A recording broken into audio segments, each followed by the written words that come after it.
This episode is brought to you by Hopelessly Lost and Found Playscapes by Hazmat. Studies have demonstrated that on special days like Christmas and birthdays, youngsters get 90% more playtime out of the boxes their presents come in than the presents themselves. That's why Hazmat, the massive soulless toy and game manufacturer you've come to trust with your ankle biter's happiness, invented the massive pallets of corrugated cardboard boxes for you to put under the tree or on the presents table, delivered in a great big cardboard box. But what about the importance of physical play when the tykes are at school? Well, Hazmat's childhood psychologists have also determined that budding scholars will readily skip out on recess for the chance to dig through the bins of flotsam in the school's lost and found. And that's why modern schools are paving over their fields of useless and frankly dangerous swing sets and jungle gyms to install Hazmat's hopelessly lost and found playscapes. This ingenious child's wonderland consists of a series of retrofitted porta-potties filled to the absolute brim with rejections from Goodwill stores and left-behinds of neighborhood yard sales. We all know kids love collecting things, and yours will make friends trading with them in hopes of finally acquiring that other shoe or music cassettes to fill out that cassette tape shelf for every breed of Furby. Is that a raccoon? Tell the kids they should focus on finding gloves to start with. And thank you, Hopelessly Lost and Found Playscapes by Hazmat, for sponsoring the Rereading Wolfe podcast. This episode is brought to you by the support of generous listeners just like you. You can learn how to be one of them at patreon.com/rereadingwolf. And thank you, listener patrons, for supporting the Rereading Wolfe podcast. Warning. The following discussion is deliberately riddled with spoilers and unhinged speculation on this nearly 40-year-old book, Gene Wolfe's The Book of the New Sun. You can't read a Gene Wolfe story. You can only reread a Gene Wolfe story. Welcome to Rereading Wolfe. We don't pretend that this is the first time you and we have read these books. We want to understand them in as much detail as possible, and that means considering the works as a whole. Hi, I'm James Wynn. And I'm Craig Brewer. James, I should start this time, and we should apologize, too, for being a touch late, because when we tried to think about recording the comments for this episode a week or two ago, this is what James sounded like. Hi, Greg. Oh, crap. So he's better now, and you want to say hi, James? Hello there, kids out there in TV land. Yes, nice smoky voice. So I don't know if he caught something in Chicago or what, but went home and was not feeling well and was definitely not sounding well. But you're better now. Yeah. I picked up a souvenir in Chicago, so that's. So you were telling me your wife said you sounded like Bobby Hill, and I thought oh, maybe this is a little bit of Wolfman Jack, maybe a little bit. No, you sound like Bobby Hill, and you're saying no, you don't sound like that, but that's because you're a very nice person, and she is. No, Emily should be happy. She should be like, oh no, it's a cool voice. I like it. But yeah, so that's why we're a little late with this one. But otherwise, we're going to try and get back on track. Part of the reason I think I'm slightly more self-conscious of it is because I know the Azabo Soup guys are doing that YouTube channel thing, and there's a Discord for that. And of course, I searched us in there. Of course I did. And one of the people was like, oh, it's great. They just go way slower. Like maybe they'll get done by 2050 or something. Yeah. So, and I was like, yes, but see, we go slow to savor every little piece. But trying to get back to 2 chapters a month would be nice. And a lot of that's, there's lots of stuff going on, but right. I should say in some ways, we mentioned this before, in some ways for this particular volume, it has helped me to be able to sit and think about this. I write out the skeletons sometimes weeks and weeks before we actually record them. Skeletons, by the way, is basically every single thing that I'm saying right now. And because otherwise, if I try to speak extemporaneously, it's just well, you've heard it, Craig. And I'll write those in advance, and then I'll come up with stuff, weeks and weeks later, and I was going to say, "Hey, Craig, what's about this?" Yeah. So, and I mean, useful. I'm kind of the opposite. In fact, you had written this up, and we were just talking. I tried to sort of do both parts of us together, and it was not good. So now I have to riff a little bit more. I have notes. I definitely have notes, but yeah. First, the most important thing. So we have actually gotten a lot of comments about my pizza choice for you, about Giordano's. Not everyone agreed. No, most people did not agree. And I will say we did try Lou Malnati's first, but either the app wasn't working or they were closed or something like that. So But otherwise, you know what? I'm just gonna go on record. I like Giordano's. I know it's like the one that people are always like, it's too sellout pizza. It's too much corporate deep dish. But I don't care. I kind of like it. Well, it was good. I enjoyed it. Well, good. So. But also we do have some ideas coming up about, we had mentioned, should we do something at Worldcon, which will be in Chicago? We did post a little poll on Facebook. So if you're not on Facebook, you can see what some of the ideas there we're throwing around, but got about 15-ish people saying that they really would like to go. A lot of people saying they're going to go whether or not we do it.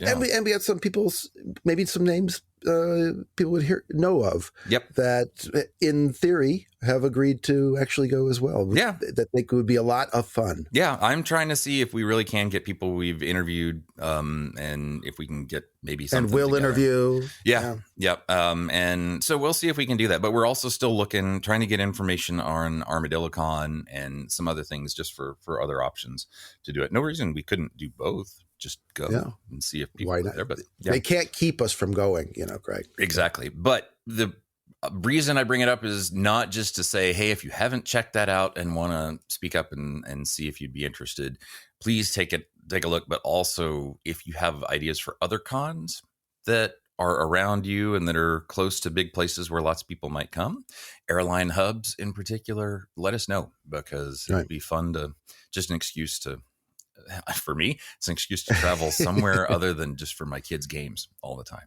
So, yeah, that's very sad. Yeah. But he has to go off and attend sports ball conventions. It's kind of poor Craig in California. It's so sad.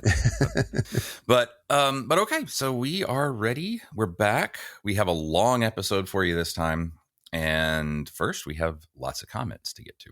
Let's see. We have corrections. Hey, you was wrong. You was wrong. In response to my theory that I really do believe that the thing chained in the Man-Ape's cave is the ogre from the Tale of the Student and His Son that Severian read to Jonas in the antechamber, Finnegan Matthews, Lots of fun at Finnegan's Wake, said on Twitter, "Love the podcast, as always. Wonderful maze of ideas. Haha. My only objection to that theory that Erebus is the one chained beneath the Man-Apes is this quote from Earth that seems to physically locate him in the icy south." And he offered a quote from Earth of the New Sun. You know what's happened to the old sun? It is dying. I don't mean that it's about to go out like a lamp at midnight. That would take a very long time. The wick, if you can think of it so, has been trimmed by only the width of a hair, and the corn has rotted in the fields. You don't know it, but the ice in the south is already gathering new strength.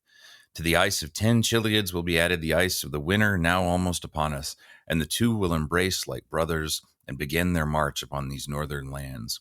Great Erebus, who has established his kingdom there, will soon be driven before them with all his fierce, pale warriors. He will unite his strength with the Bayas, whose kingdom is in the warm waters.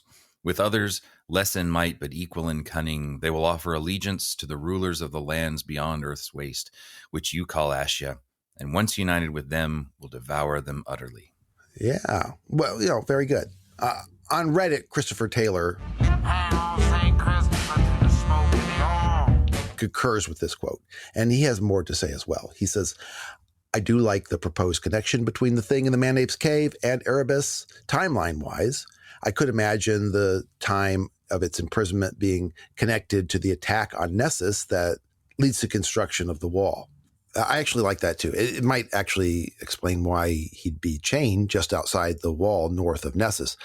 But then he says what Finn says almost simultaneously. "I would question whether the cave entity was Erebus itself, because Erebus is still referred to as sending raiding ships toward the Commonwealth from the south with skeletal crews, another alignment of Erebus with death. However, if the Megatherians are indeed capable of dividing into multiple entities, and or if the Megatherians have some sort of hive mind thing going on, then of course Erebus can be in multiple places at once." Yeah, and it's still too. It often sounds like, talking about him personally is sort of different from where his forces come from or where the influence stems from. Yeah. So, But it's still true. And Christopher has anticipated part of my own response. Erebus could be defeated in the past or the future, or in some Borgesian Garden of Forking Paths labyrinth / string theory, ever-splitting many worlds timeline battlefield. And then he was chained in time of the dying sun. Also, his, quote, kingdom does not require his physical presence. He has the ability to send out his thoughts and influence his followers. Asians claim to follow Erebus as much as Abaya. He could have armies in Antarctica as well as the North. As Jonas says, they have the ability to send out their thoughts. And Christopher, but Craig, he liked your association of the ogre Megatherian as a walker in the corridors of time, which, you can kill him, but you still might encounter an earlier version of him in the future. And if he knows what you did, he might even exact revenge. Yeah. He liked your association with Cthulhu and Rayala, I guess, or I'm not going to try. Is it Relay or Ryla? Relaya. I never that one. Relay. I never knew that one. It's just, well, I mean, he openly said that he only created those words because they're supposed to sound like something a human voice would never make up. So anyway, him waiting and dreaming, Cthulhu waiting and dreaming. He says on the question of how Erebus could still be a threat if he was dead, he agrees that in Call of Cthulhu, Cthulhu is also both very much a threat and very much dead. Mm-hmm. Or as it was put in the story, that is not dead, which can eternal lie, and with strange eons even death may die.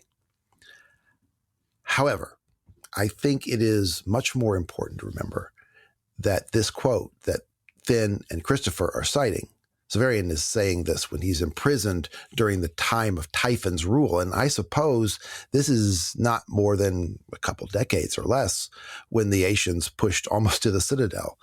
I wonder if the pale, freckled, blonde, and redheads of the South, Roche's people, are the descendants of those invading Erebus armies from the South. And this could, in fact, identify the approximate time when the ogre was defeated. Remember, the ogre's island, seen from a Hamlet's Mill perspective, appears to be in the southern circumpolar region that is just above Antarctica. And Christopher is thinking along these lines as well. He says, in terms of whether the story of the ogre is literally inspired by the chaining of Erebus, you spoke about the difficulties of lining that up with Severian's recorded history. However, the timeline is a lot simpler if one presumes that the, quote, youth flesh from dreams in this story is not Severian, but Typhon. I must confess that potential held great appeal for me as well. And we'll get to why that is when we get to the Brown Book story of Springwind. However, Craig, it is Princess Noctua who convinces me that this is Severian. She's the daughter of Night, and I think associated with Black Cur, as Hesiod called her, the personification of violent death. She's of the same substance as the hero. For me, this has got to be Thecla, or Thea, as I personally understand her. She's the daughter of Night because she's dead. She's a personification of Cur because of how she died. She imparts her secret in the same way that Thecla imparted the secret of how to escape the antechamber. So, Severian. If we assume this is a story of how Erebus was defeated in the time of Emar, that Severian, the Time Walker, helped defeat Erebus, perhaps before Emar himself became autarch, but after Typhon's death, hey, Craig, maybe the youth in the story is Emar. Then that... I kind of knew you were going to bring that up. But then that would tie in with other expositions we've given about a war in the past where the Megatherian forces made it all the way to the Citadel, and it explains perhaps why Emar and his predecessors didn't know what the Man-Apes Cave was. Erebus was chained in the far north beyond the Citadel, and this was when Nessus was far, far south of the Citadel. Yeah, and that's, by the way, one thing I was thinking too, because he says later that he thinks he knows what it is, but I was trying to figure out, does that mean that one of the memories that he got from the autarch tells him, or is he saying that he still doesn't know, which means that none of the autarchs really knew what it was? Because that's my assumption. That's always that was, in fact, if you recall back in chapter 8, that was my big puzzle, is that he's not getting this knowledge from the autarchs. He's getting it somehow. He's deriving it some other way. From other way, yeah. But let's see, Mike Farrar Far are your arms from me. is thinking that perhaps the War of the Ogre is in Severian's chronological future. He says something a lot like a Navis kaput is in Guile at the end of Citadel. Could be Erebus is doing marching orders before it heads south. Also, there's 10 years of war between the Citadel and the start of Earth. Well, yeah, I was wondering, since that is the big, at least in the first New Sun, that's the only really big naval time that Severian's actually on a boat. I mean, we get way more in Earth of Severian being on a boat, but it seemed, I don't know, I still assume that anything it was supposed to be suggesting was for those first 4 books. But right. Well, anything's possible. But given what Jonas says about the size of the Megatherians, I think anything that could fit in the Gaia would be too small for Erebus. mm-hmm. But if I'm wrong and the Ogre is smaller, then, that's possible. Christopher also sees that due to Earth of the New Sun, quote, that he felt made the Erebus being the Ogre problematic. Christopher says that he could see it instead being another Megatherian, like Ariok. Well, Ariok is one of Milton's demons in Paradise Lost, a fallen angel. So he's in hell. He's in the underworld. So, it works as the defeated ogre and chained below ground and having a labyrinth in the underworld below the horizon in much the same way that Erebus does. However, it pleases me that a lot of people find the connection between the ogre and the chain thing as credible, because for me, it merely feels right that the chain guy and the ogre are the same, considering what Severian records. But I don't have any hard as I see, connections between the two.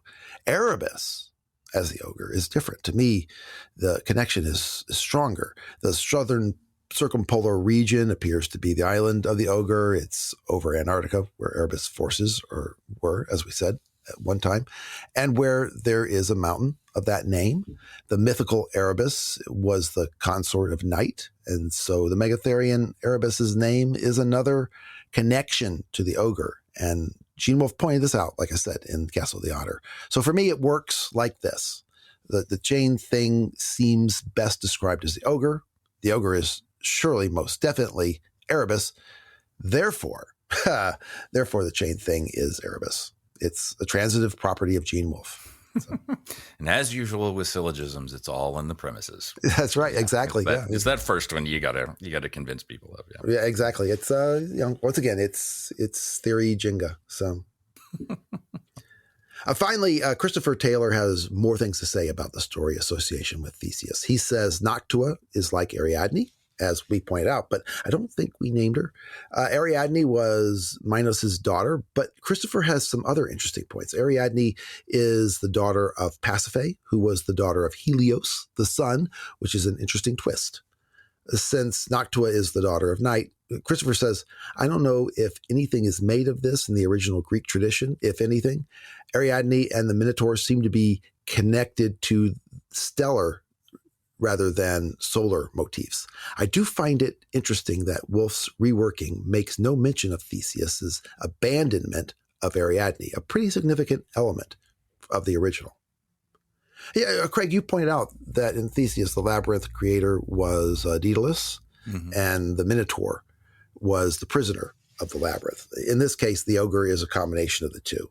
And unlike them both, the ogre is never a prisoner. But Christopher wouldn't make too much out of that. He says, quote, in the mythic sense, Minos, Daedalus's patron in the building of the labyrinth, and the Minotaur seem to respect aspects of the same individual, making the Minotaur both creator and prisoner. Well, that's true in this case. Yeah. And that's too, I mean, I think different versions of the myth, kind of their relationship, like Minotaur is prisoner or Minotaur is guard, who's there. Yeah, there's more. Yeah, regarding the differences between the Theseus story and the Tale of the Student and his Son, I just reiterate that I don't think the story was based on the story of Theseus at all. I think it went the other way. First a real event, then it became a metaphor for astronomical motions, then some academic or mythographer perceived in it the story of Theseus and shaded the telling of the story with that in mind. And after that, other academics mistook the story of the Monitor in Virginia as a retelling of this story, and the shading were further embedded.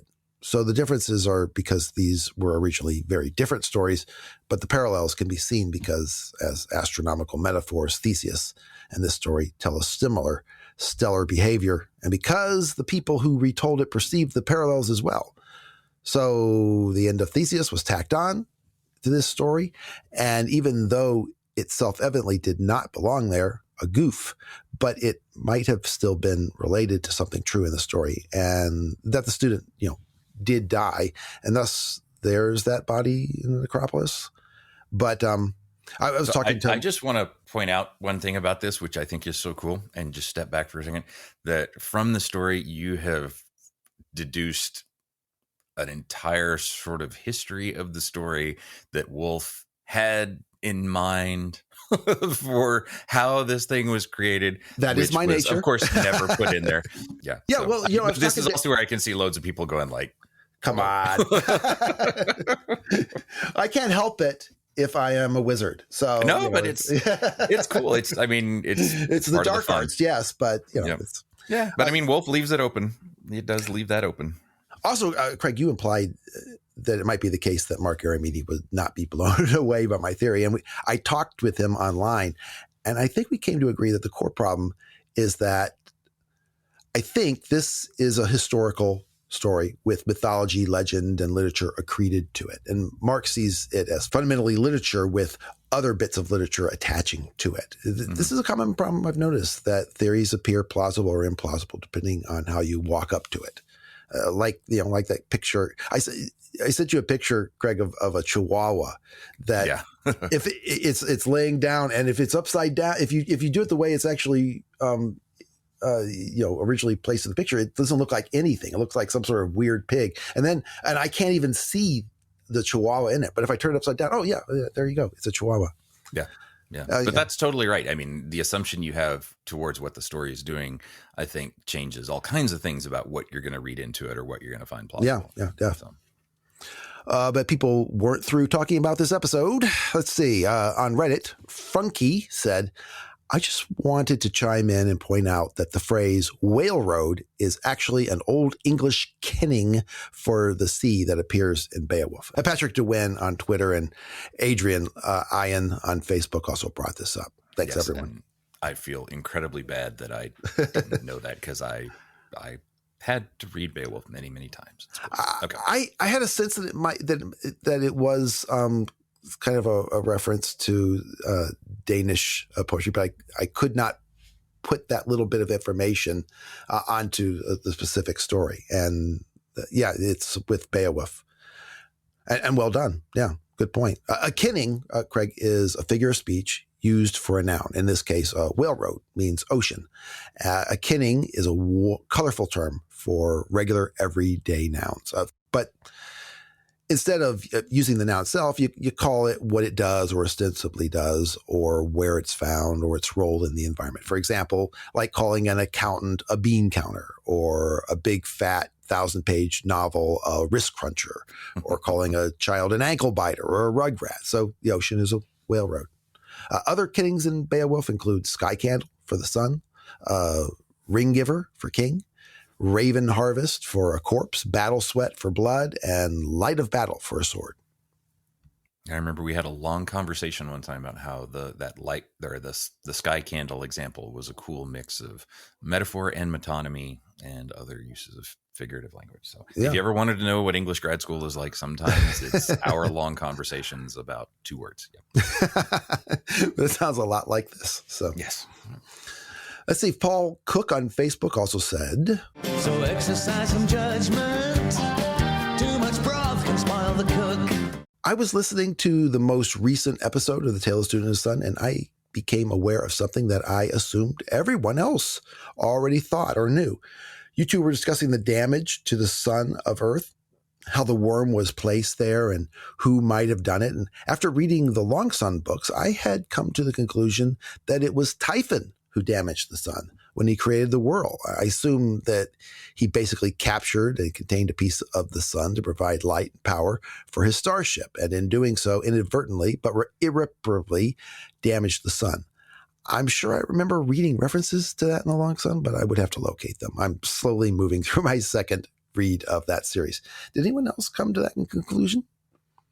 I don't know. But Typhon being responsible is it's been out there, but I think most people assume it's something to do with the Yasadis or possibly Erebus in Anabaya or something like that. But in Earth of the New Sun, it seems pretty clear that it's part of the general Yasadi plan in one way or another. Yeah. Well. Instead of now, whether that means they sort of pushed Typhon to do it, as he was just the sort of mechanic of it, I don't know. But as far as like actual textual support for Typhon being the one to do it, I was looking back through Earth to see if I could find anything, and I couldn't see anybody actually figure. It's definitely there. Yeah. Yeah.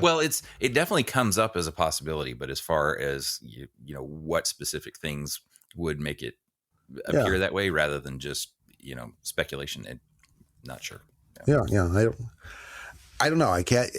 I'm always amazed at how much Wolfe has thought of when I start stringing my theories together.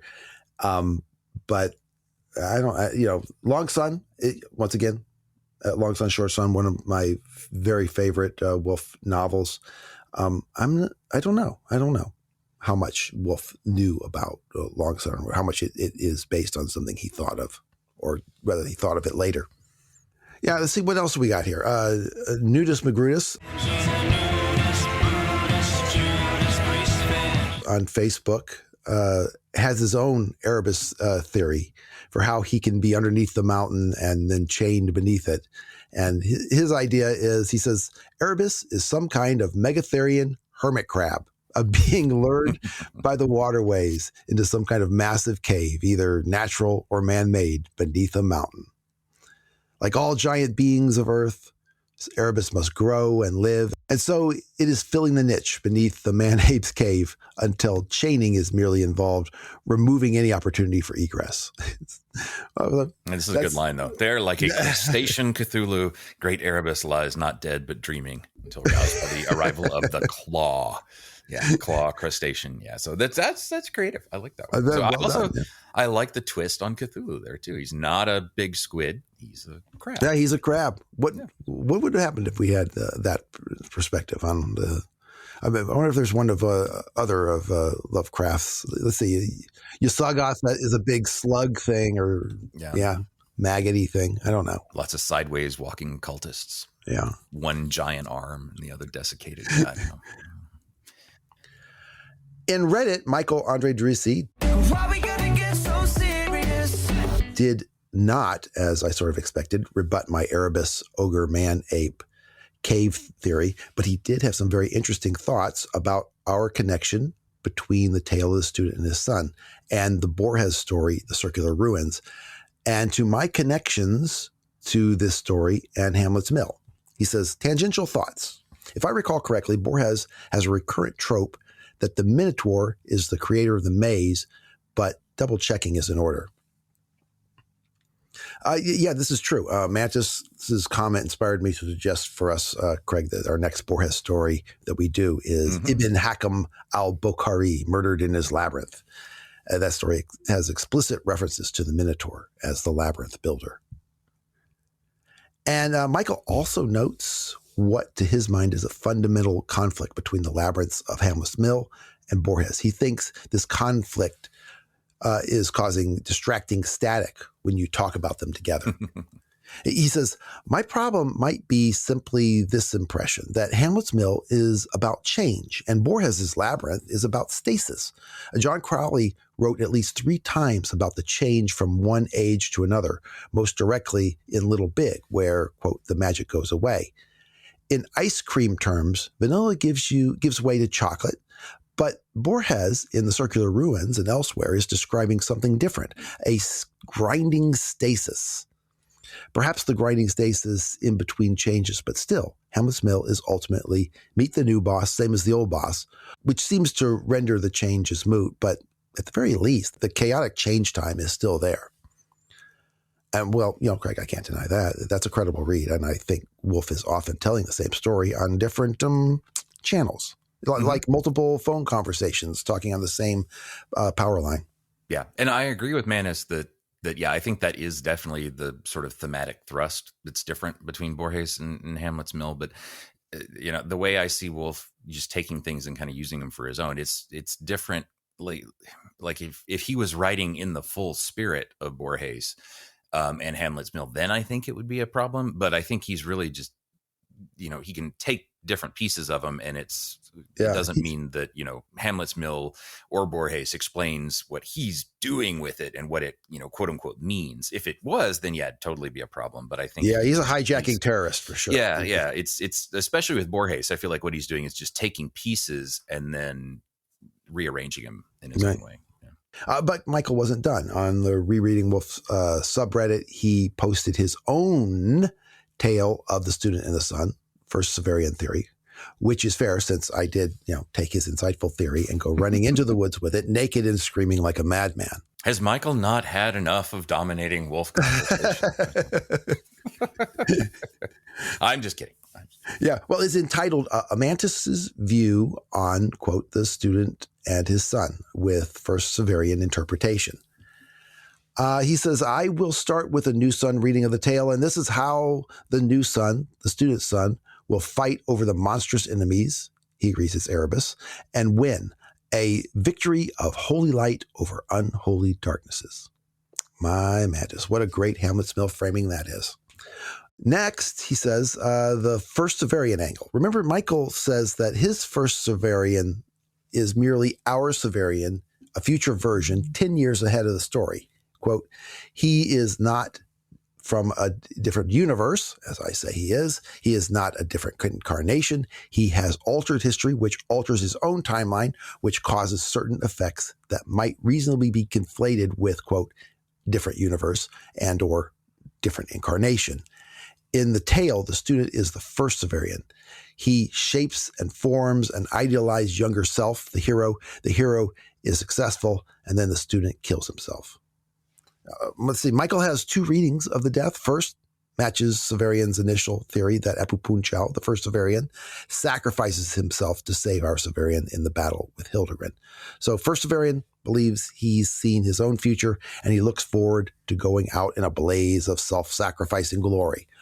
Alternately, Michael's other reading is simply that the first Severian timeline is being overwritten by our Severian due to the changes first Severian himself is making. So in a metaphorical sense, the first Severian has killed himself to be replaced by an improved first Severian. And that's a pretty tight theory, I have to admit. Yeah, and definitely go check that out to add to your Michael Andrew-Drusi canon right there, which honestly, reading that made me think, like, if he's looking for serious fiction to come out with something, with another little book, why not have Mantis written sort of explique of all the Brown Book stories in loads of detail? Oh, that would be super awesome. And put the story contest stories in there too. I mean, if the little chapter by chapter thing sells, then I think that thing would probably sell even more. Yeah. More people would be like, wait, what are these things? Just these things? I just want to know what the hell is going on. That would be beautiful. Yeah. But I mean, really, there were a lot of comments. People went much farther than I think we have time to really go into here. Mike Farrar and Michael Andrew-Drusi on the subreddit had some really interesting conversations. And let's be honest, it's a Brown Book story. It's never going to be. Yeah. It's going. Yeah, that was the thing. A lot of people just don't believe. They say, look, it's a Brown Book story. It's not historical. Mm-hmm. In fact, on the Patreon page, Stephen F. Johnson had a very good long communication about saying, I'm definitely of the school of the Brown Book stories aren't necessarily connected to Severian's personal history. An enormous effort need not be expended finding tenuous connections. Rather, I think the Brown Book stories, recumbent legends or not, are Wolfe's mechanism for instructing the main characters. Severian and Thecla, Severian and Jonas, etc., shedding an oblique light on the plot, etc. Oh, not every damn thing needs a connection to the Milky Way galaxy either. Love that. Okay, now you've gone too far. You keep the crooks and charlatans in business, babe. They do appreciate your patronage. We do have a few new patrons to thank. First, we have 2 new journeyman patrons, Victor Trenchard and American C. Joe. Thank you guys so much. And also an upgrade. Someone went from journeyman to master. So thank you so much, Matthew Eilers. And here's your new tag. I had an uncle named Matthew. As always, remember you can head over to Patreon, where right now we're still working through different Jorge Luis Borges stories that we think had some influence on Wolfe, especially in the first couple books of New Sun. $2 a month gets you in for the journeyman level, which gives you access to all the extra content. A $5 a month or master level subscription just gives you a few little extras here and there as far as stickers or other fun little things. And Patreon has also started a new thing where you can actually just give a whole year's fee all at once instead of doing the monthly thing. So a lot of choices over there right now. But as always, thank you so much to everyone who has signed up to help out. We really appreciate it. And thanks for keeping us going. All right, we are finally, well, no, we're not done with the Brown Book story. I'm sure there will be more talking about that as time goes on, but we can move beyond a little further, beyond Jonas, sadly, and now move on to Severian getting further into House Absolute. Yeah, we finally broke away. So long ago, you may remember, Severian left Jonas in the mirrored room, and now he has to move on. So. Yep. Oh, and total tangent, but John Crowley has a new book coming out, which you can pre-order, and it looks like a nice little take on a sort of medieval fantasy story, if I got it right. Wow.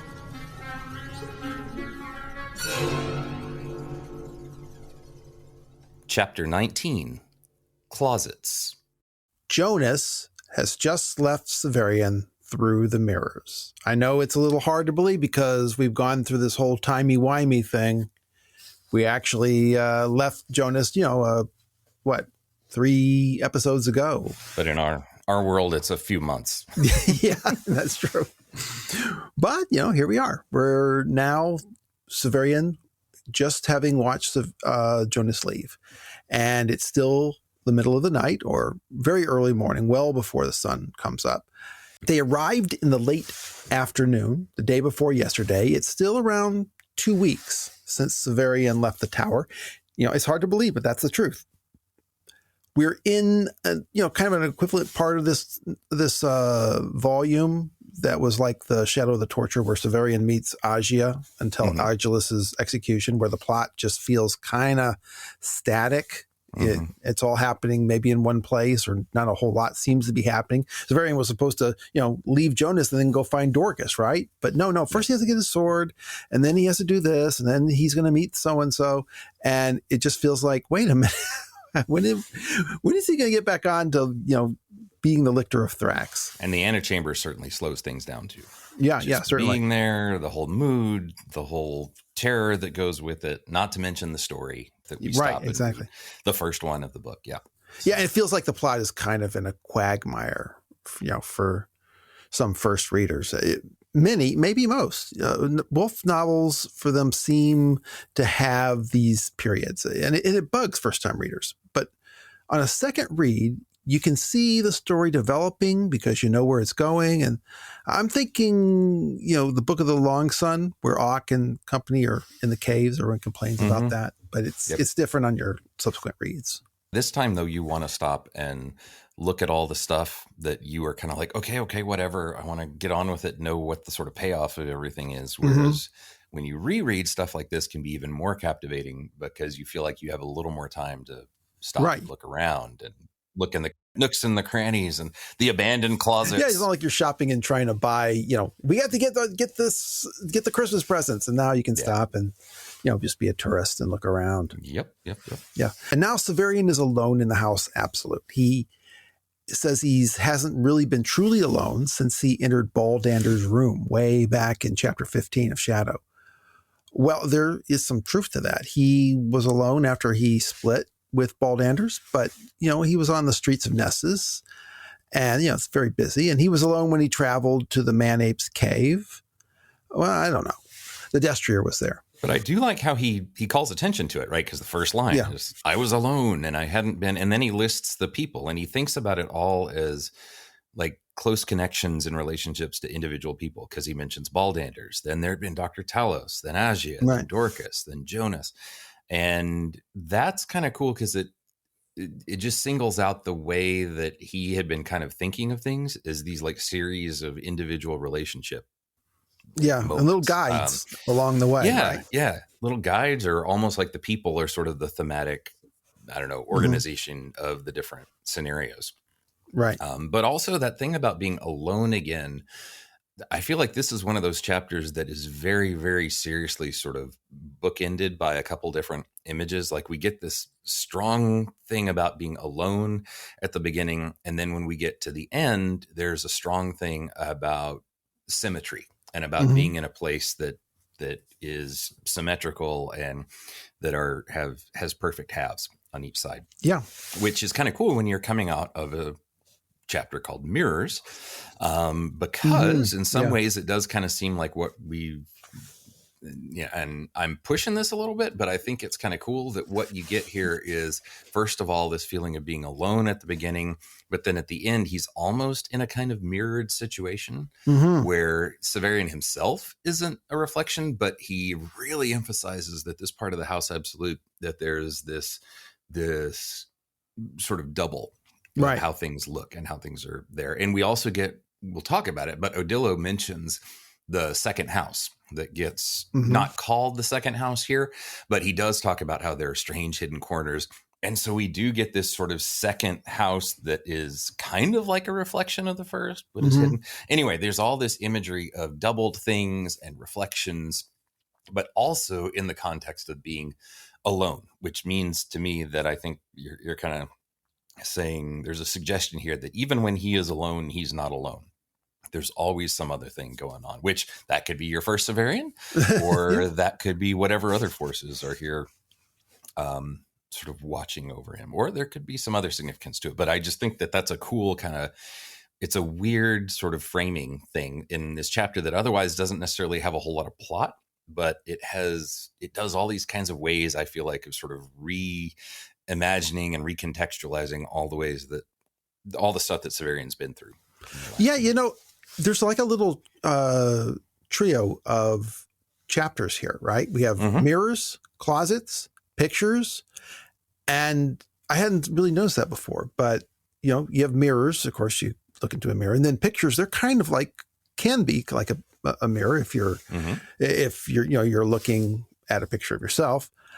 And then these closets, we'll get into it. They are mirror images of each other. The hallways are mirror images of each other. The stairways are mirror images of each other. So, and it turns out that one of the closets, at least, is also a doorway to who knows what. like it's got a Buzak only knows. Yes. So, anyway, as Severian sees it, this is the first time he's been alone, and maybe Jonas was close on his heels riding the merry ship while he was out looking for Thecla.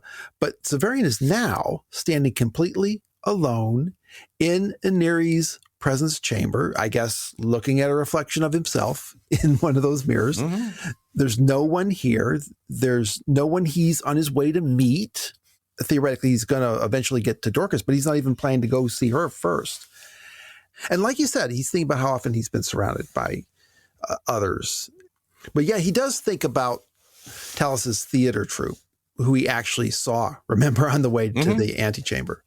He says, first, there's a cool line here. The disease of memory gained upon me. So again, talking about memory as kind of an affliction, right? Right. That he's overwhelmed with this stuff. So the disease of memory gained upon me, and I saw the sharp silhouette of Dorcas, the giant, and the others that I had seen them when Jonas and I were being led through the plum grove. There had been men with animals as well, and performers of other kinds, all of them no doubt going to that part of the grounds where, as Thecla had often told me, the outdoor entertainments were held.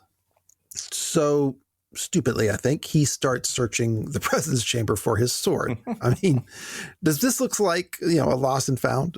So that's a good point, because the whole thing about the stupidity of looking here for his sword and just kind of like assuming my sword's got to be around somewhere close. That's one thing that's always sort of bugged me about this chapter. And also about how he finds it in the end. And I feel like how he finds it is sort of very intentionally supposed to be lucky and random. Right. But yeah, everything here about like and this is that thing that Wolfe often does, where you can be in the midst of all kinds of craziness and a character will get really, really focused on the sort of minutia and literal step-by-step processes of some action, right? Like there's so many times where you'll be in the midst of some crazy huge crisis point or something, and all of a sudden a character will be like, well, this is how we're going to steer the boat. If you push into the wind just a little bit here, then you'll do the, and sometimes people will be like, well, yeah, but he's an engineer, so he's going to be fascinated by that. Yeah, but he's also a storyteller. He knows what's important to talk about. And here we're in the middle of this place. We've just seen Jonas disappear.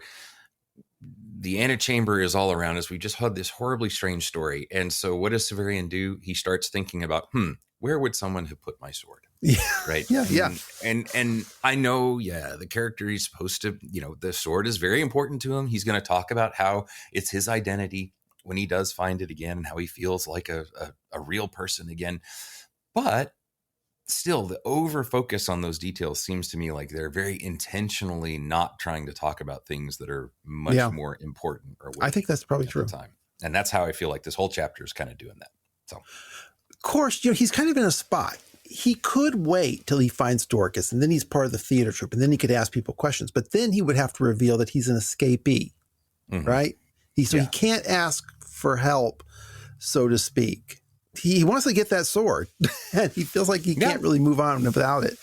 Yeah. And he does. It is interesting that when he does get the sword at the end, he talks about, I wasn't just a man again. I was actually a member of the guild. Yeah. And so it's getting that sword is not just like getting his tool or his weapon or whatever. It really is sort of his mark of his identity, his purpose. Yeah. And it's also kind of a pass to walk through and be safe by wandering around again, because he can claim a certain status. So I get all that for him to find that sword is incredibly important for him not to be put back in the prison. Right. Yeah. But also just to have an identity. Right. And so if you contrast that whole thing about having an identity, then for him being here, like to say, I was alone, I feel like it's really emphasizing that this is the first time maybe he really was alone, feeling very vulnerable, right? Yeah. Feeling vulnerable and without purpose and without any of the things that kind of make him who he is. So a little bit of a kind of existential crisis for little Severian here. Yeah. Well, anyway, it's not here in the presence chamber. And then he thinks, well, you know what? They probably store the stuff they take in some room near the antechamber on the same level. I remember that he and Jonas descended several flights of stairs after they entered the secret door. Those stairs they came down will, just get him back up to the antechamber, so that's no good. So he leaves the presence chamber by a different door, and that leads to another room filled with, quote, curious objects. Yeah. So Severian seems to recognize that whatever the objects are, they aren't being taken from Praetorian captives. And he might have gone through the other rooms, but he doesn't say so or describe them. Or, maybe he hung out in this room looking at the weird objects. But he says, eventually, I found a door that opened onto a dark and quiet corridor, carpeted and hung with paintings. I remember that Rudison said that, Rudison said that these are the paintings that are popular now. They cycle the paintings out of the Citadel when they don't meet the current tastes. So he puts on his mask, which the Praetorians apparently did not take, and then he pulls his cloak around himself. The only thing I remember is that he talks about the statue's face kind of going in and out of the trees. Walking around. But when they see the little road and like when they're right next to the lake, the path of the road, when he realizes he's on the grounds of House Absolute. Yeah, he's also describing these sort of manicured fields and all kinds of things. Right. So it's, I always kind of imagined it as like they were on the edge of a forest somewhere or something. But I don't know exactly how to picture the grounds of the House Absolute. Well, speaking of those Praetorians, I don't think we mentioned that, when he encounters them, that with their little reflective armor, they're kind of like playing cards, right? With the Red Queen. Yeah. Yep. Little, we talked about Alice in Wonderland, but I don't think we mentioned that they were playing cards. Anyway, the Praetorians didn't seem to know anything about the guild, but he hopes that the people here in House Absolute will know about it and treat him with a degree of deference and not have him arrested. For whatever reason, he never gets challenged. He says some rich dudes saw him and, quote, drew aside, so his clothes meant something to them. Some pretty women stared at him as a curiosity, but did nothing more. House Absolute is big enough and varied enough that no one looks strange enough to come off as an outsider.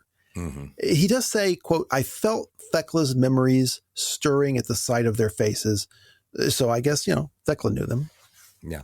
One other thing that means about everybody just kind of looking at him weirdly is that this whole thing of throwing the prisoners in the antechamber just seems random. Like it makes it seem even more random. And the way that Odillo in a minute is going to talk about, oh yeah, nobody's really watching what these Praetorians do when they're doing stuff, just makes it feel like it's even more random who they just kind of decide to throw in the antechamber. It's just, which makes it even more frightening. Yeah. I mean, they're just basically living off of whatever money they steal from the people. They aren't interested in anything else. Yeah. Finally, we don't know how long it takes. He comes to a stair. It's a, quote, broad, open flight of wide steps. He goes up, looks around on the next level until he's certain he's still at a lower level than the antechamber, and then he continues to ascend the stairs. On the way up, he passes a woman coming down. Their eyes meet. Aha, it's the false Thea from House Azure. Yeah, and he has a memory that they'd met like this before, even though she doesn't know who he is. Yeah. And this is such a cool thing to do to make it even stranger, that he's in this weird place. Nobody knows who he is. But of course, he's going to run into someone who he recognizes. Yeah. Right. Yeah. But remember also, he's wearing his mask. So, I mean, there's no way she's going to recognize him anyway. But of course, as Severian remembers, she was descending the stairs when they locked eyes at House Azure.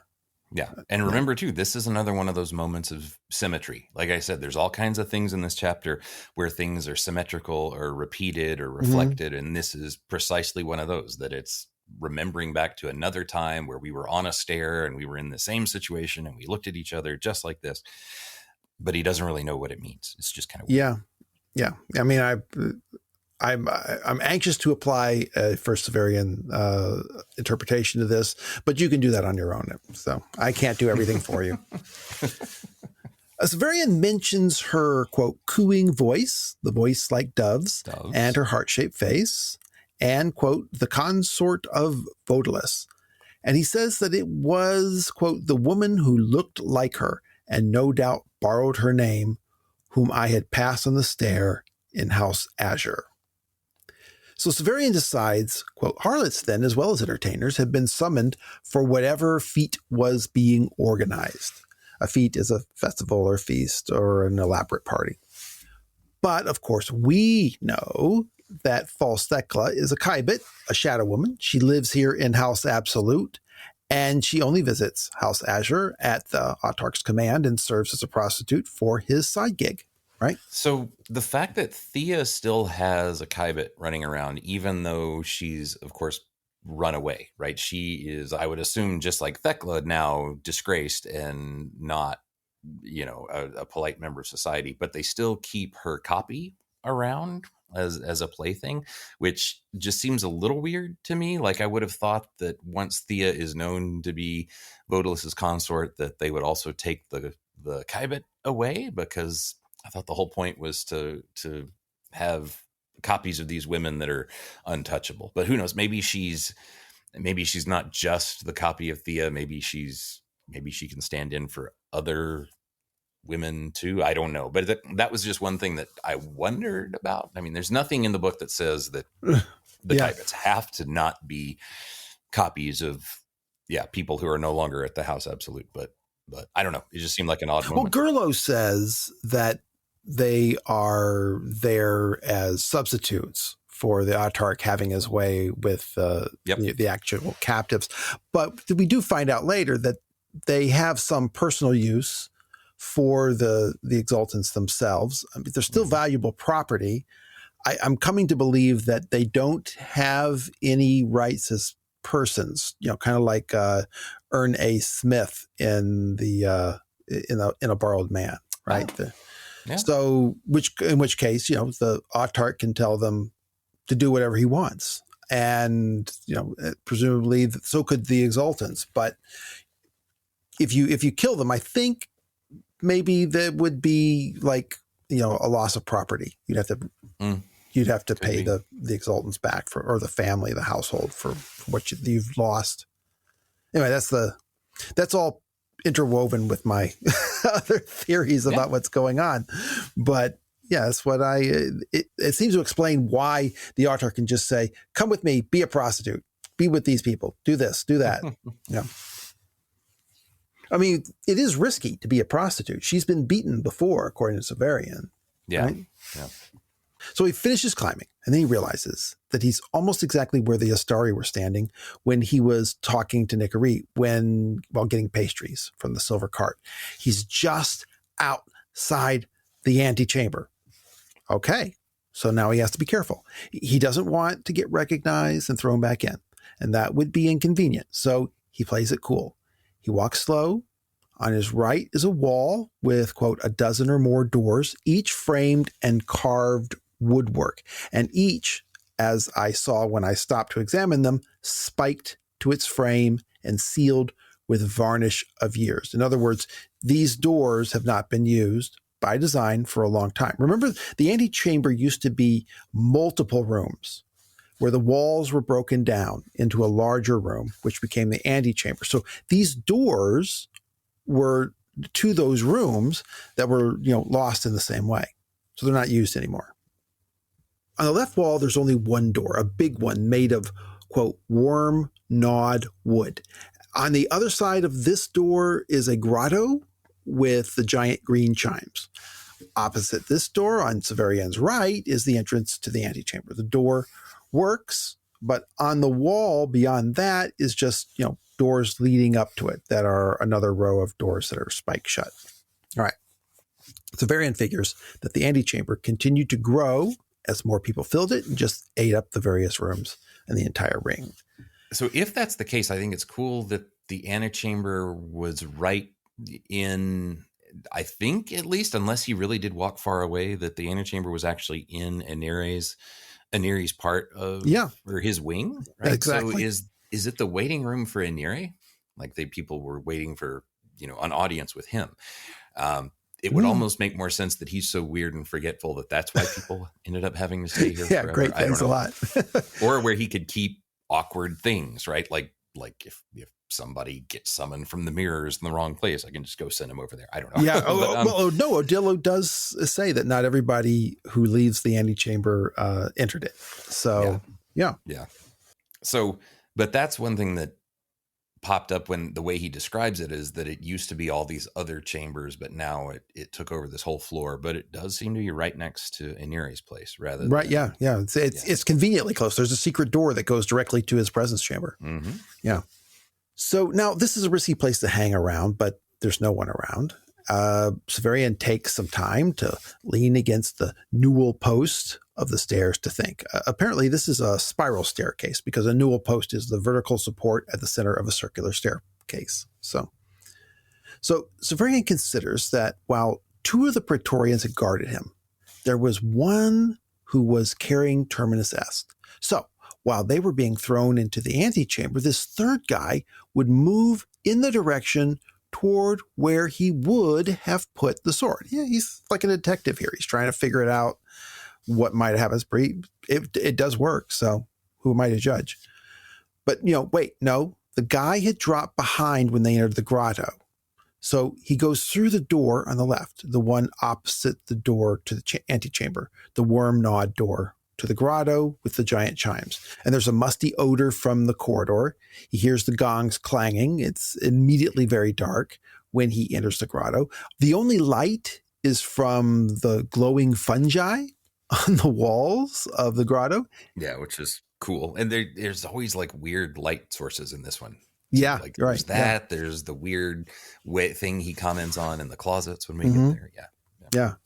And he can't see the walls themselves. Severian likens them to corpse candles. Remember in Shadow when Severian buried his coin, he had a reference to corpse candles as a thing in Severian's world, and it's still difficult for me to know exactly what he meant. Maybe they're like glow sticks, a light that doesn't emit, surrounding light, but just kind of glows. I still think it's candles made from dead people's wax. Dead people's fat is wax, but yeah, I don't know. Yeah. Anyway, there's a circular opening above him where the statues were looking down, and it's filled with stars. He backs out of the grotto and closes the door. It's apparently pretty stiff and scratching against the floor despite all the Praetorians entering and exiting, because he describes it as, quote, grating it shut. I guess he doesn't see any point in exploring the grotto. He'd only wander into the gardens above and run into more Praetorians. And then suddenly he hears footsteps up the stairway that he'd used. It's too late to run and hide. The door is too heavy to open and shut. So he decides to just stand there and bluff his way through. And I guess he's just afraid of being back so close to the antechamber, right? Because he had passed other people before, but now he's scared. Yeah. Right. So who is it? It's a, quote, plump man of 50 or so, dressed in livery. That's a uniform, like a butler or something. Clothes that, to designate him as part of the household staff. And when he sees him, he's aghast to see him in this hallway. I mean, he's at the doorway of the House Absolute prison, right? So the guy rushes toward him, bowing to him as he goes, even when he's still 20 or 30 paces away. He says, "Can I help you, Your Honor? I am Odillo, the steward here. You, I can see, are on a mission of some confidence to Father Iniri." He sees Severian's official but strange clothes and puts two to two together and says, one of Father Iniri's people. Which is a whole kind of people, apparently. Yeah. Yeah, there should be a book, Father Iniri's people. That would be. I don't think Severian ever mentions taking off his mask. No, in fact, I know he doesn't. He doesn't really take it off until the next chapter. And so maybe he's wearing it in order to give him, official authority. So Severian thinks fast. He says, "Yes, I am. But first I must require my sword of you." So maybe Odillo saw the Praetorians carrying the sword and he could just say, "Oh, it's right over here." But no luck. He just looks at him in confusion. Severian continues with his ruse. "I was escorted here earlier. At that time, I was told I would have to surrender my sword, but that it would be restored to me before Father Iniri required me to use it." Most of that is technically true. Odillo doesn't think that sounds credible. "I assure you, in my position, I would have been informed if any of the other servants..." Severian interrupts him. "I was told this by a Praetorian." Well done, Severian. He's hit on a group that Odillo also has a prejudice against. Stupid Praetorians. Yeah. Yeah, it's kind of servant class versus the warrior class. Yeah. I ought to have known. They've been everywhere, answering to no one. He explains that there's a big to-do right now because there's an escaped prisoner, as Severian has probably already heard. Now, Severian, and a first-time reader, supposes that this escaped prisoner is Severian himself. But Odillo immediately explains that it's Buzak. That's, remember, Hathor's little friend that Severian just briefly met out in the road. They say he's not dangerous, but he and another fellow were found lurking in an arbor. This Buzak made a dash for it before they locked him up and got away. They say they'll take him soon. I don't know. I'll tell you, I've lived in our House Absolute all my life, and it has some strange corners. Some very strange corners. No kidding, Odillo. So reading this time makes me wonder, does Odillo know the guy and know that he's going to go escape and run away? I mean, he doesn't seem particularly worried about a prisoner escaping. Well, it's not his job to worry about. No, I know, but then he's just like, well, I don't know that they'll ever find him here, unless it's still, again, the thing of, those stupid Praetorians are going to get outsmarted.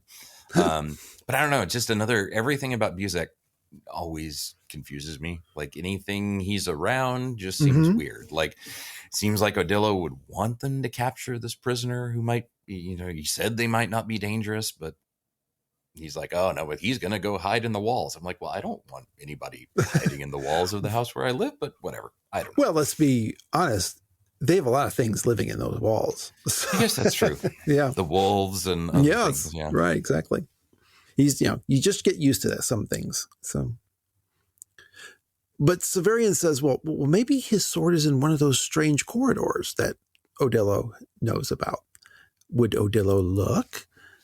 He took a half step back as though I had raised my hand to him. Oh, I will, Your Honor, I will. I was only trying to make a bit of conversation. It's probably down here, if you'll just follow me. So Odillo seems horrified that someone might think he isn't being helpful. Yeah, or it could be the thing of like, he doesn't want you to think that I forgot what you had asked me to do. Yeah, He's like, right. I will take orders. I'm talkative. Yeah, I'm just talking your ear off. And right? maybe too, he's terrified of Father Aneri's people. Like he didn't seem concerned that right outside of a prison, somebody's like, hey, you need to get my weapon for me. It was taken away from me, which if you're right outside of a prison door, you might, I don't know. Yeah. And there's an escaped convict, but Odillo is just like, maybe, Father Aneri's people are weird and I don't like the Praetorians. And Yeah. Like the Magic Tower, it's not a prepossessing place. You just, but it's just a whole context where nothing seems to really follow exactly what you might think it should. Yeah. So there's a touch of Kafka going on here. Yeah. There's nobody. Once you get past the Praetorians, anything goes in this place, and no one seems to care. So they walk toward the stairs at the other end of the hall. Now, this stairway goes up and maybe down too. I'm imagining a set of circular stairs on the other end of the hall that lead up to this floor and continue twisting to the next level. And under these stairs is a narrow door that Severian missed. It was painted white, nearly the same color of the stone that make up the walls here. It's Harry Potter's room.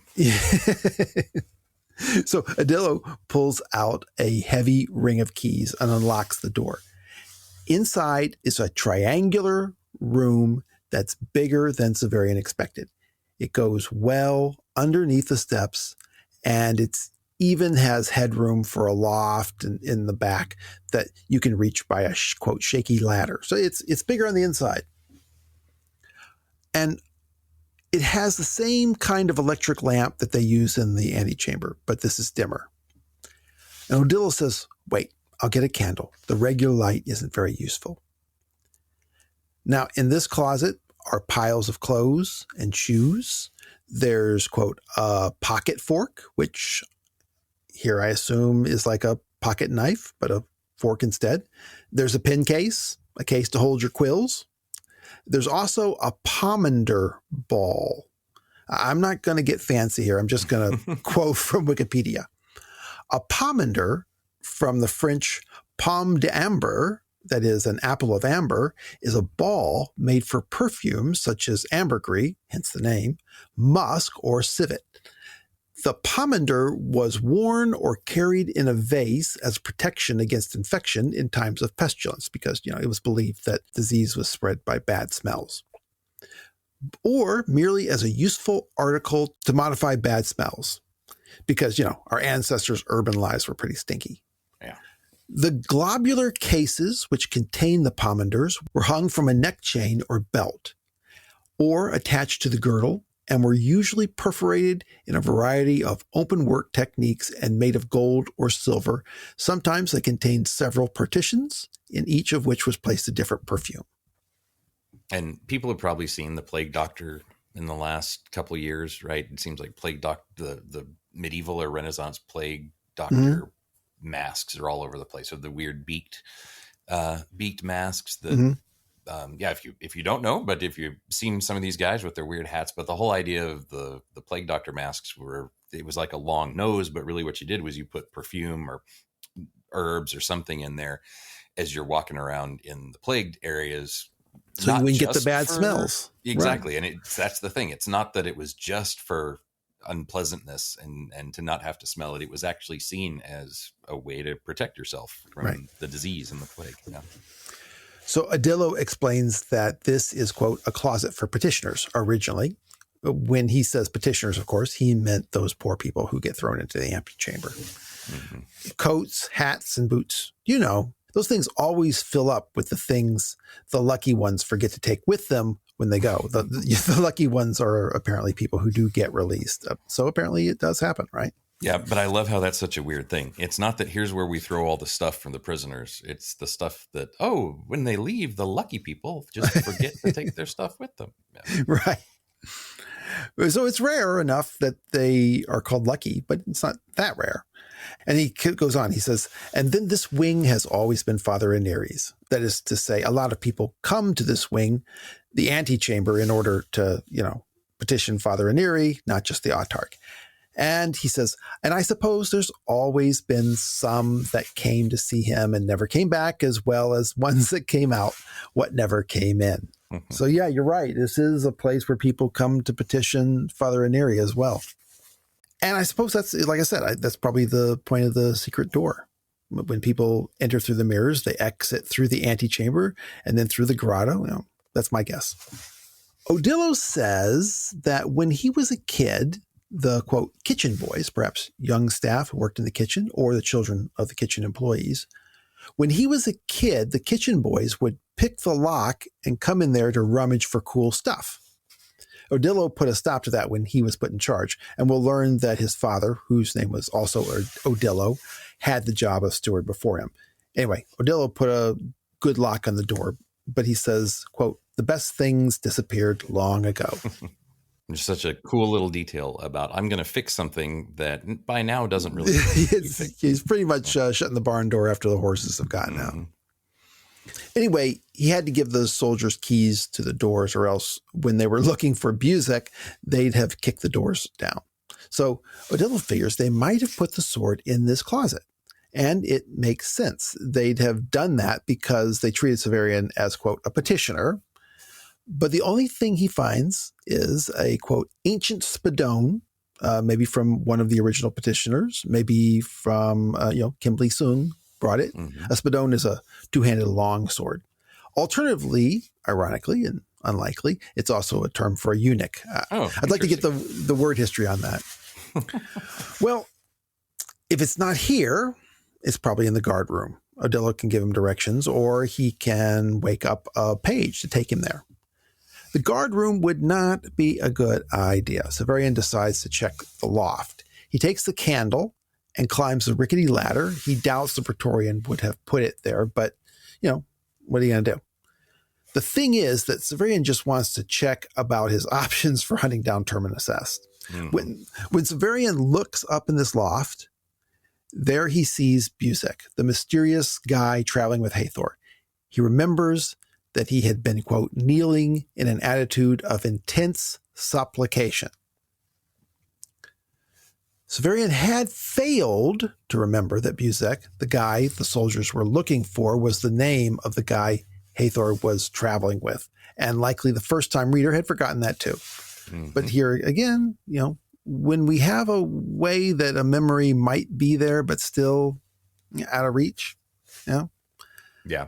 It's one of those things that people will point to as saying he lied about his perfect memory, but it's more that he just didn't think of it, recall it. Or he didn't try to recall. He has to go up, run the tape back, and then he can remember it all. So that's why it seems like it works. Severian had the memory of Buzek, but he lacked the connection to Hathor in order to bring it to mind. And in chapter 18, Severian has Thecla's memories of the antechamber, but in order to make use of that knowledge, he needs the context that it meant to Thecla, which is something not quite so different from Severian's oubliette. So Odillo asks him if he sees anything, and Severian says, rags, rats, because, Severian's no rat. He's not going to tell on Buzek. It could also just be literal. Yep, he's wearing rags. He's like a rat. That's all very true. Yeah. So just think for a minute about how creepy, weird an image that is. Like to climb up a ladder and all of a sudden you see a guy just crouching there, like looking at you almost like don't say anything, and he never does say a word, right? And he just stares at him like he's supplicating. Or wait, does it say he actually stares at him, or does it just say he's crouching? I shoot, let me find, I gotta find the actual. I think, he does. I mean, he does bring up that he remembers him crouching in supplication, but I don't think. And I saw the small man who had been with Hether on the road kneeling in an attitude of intense supplication. Maybe, I guess you're right. That he's kneeling to Severian now, right? Or maybe he remembers him, or maybe he thought the same thing. Maybe he's in the same position as before. He's in an attitude of intense supplication, but that's all it says. Like, is he kneeling towards Severian? Is he just meditating? But is he doing it now, or is he doing it? Is he remembering him kneeling in an attitude of tense supplication before? Is he doing it now, or is he doing it in both senses? I don't think he had mentioned him kneeling before. I could be wrong, but I could go check. But I think it means that he's crouched down here now. But it's just such a this image always sticks in my mind of climbing up a ladder, seeing a dude, and just neither one of you says anything, and then he just climbs down and leaves. And I mean, at least you're right, he's not a rat, so he's not gonna rat him out. He's gonna let him run and hide, and he does come back in a minute. Right when he does come back and check on him, mainly to wonder if, like, hey, did you get my sword? Probably but just such a strange thing, especially for this dude who we know nothing about. Like, we know he's a Hether person, but again, this is just, I mean, to me, this is still just such a weird chapter of just things that are just slightly lateral to what they ought to be. Well, I'll tell you something we know about him. He is a skilled lockpicker, because Odillo has to unlock the door to this closet. Severian, to get back in, he has to break the lock to get back inside. Buzek, I wonder, did he come in through the door, or did he come in through somewhere else in the walls? Does he have his own keys? I don't know. Well, I don't know. And Severian wonders later, like, had he been stuck in the walls and then just came out in this spot because he could stretch out a little bit, right? And then goes back in the walls. Who knows, dude? I truly do not understand Buzek. I don't claim to know who Buzek is. Yeah. I don't claim. So Severian tells Odillo that he'll go to the guardroom himself rather than having a page sent. Odillo thinks that's a good idea because they might not hand it over to a page or even admit that they had it. Odillo explains that this wing of the House Absolute is, quote, the Hypogeum Apotropaic. Now, Hypogean is literally, it just means underground. But the American Heritage Dictionary of English Language has a couple of definitions of Hypogean. It's an ancient subterranean burial chamber, like a catacomb. But its first definition is a subterranean chamber of an ancient building. And I find it interesting that both of these definitions focus on antiquity. And I'd like to see some literary, etymological usage history on this word. It's really interesting to me. Wordnik also included a citation from Smith's Bible Dictionary. Quote, the only important Hypogean, which is wholly Jewish in its arrangement and may consequently belong to an earlier epoch, is that known as the tombs of the prophets in the western flank of the Mount of Olives. So, hypogeum is the noun and apotropaic is the qualifier.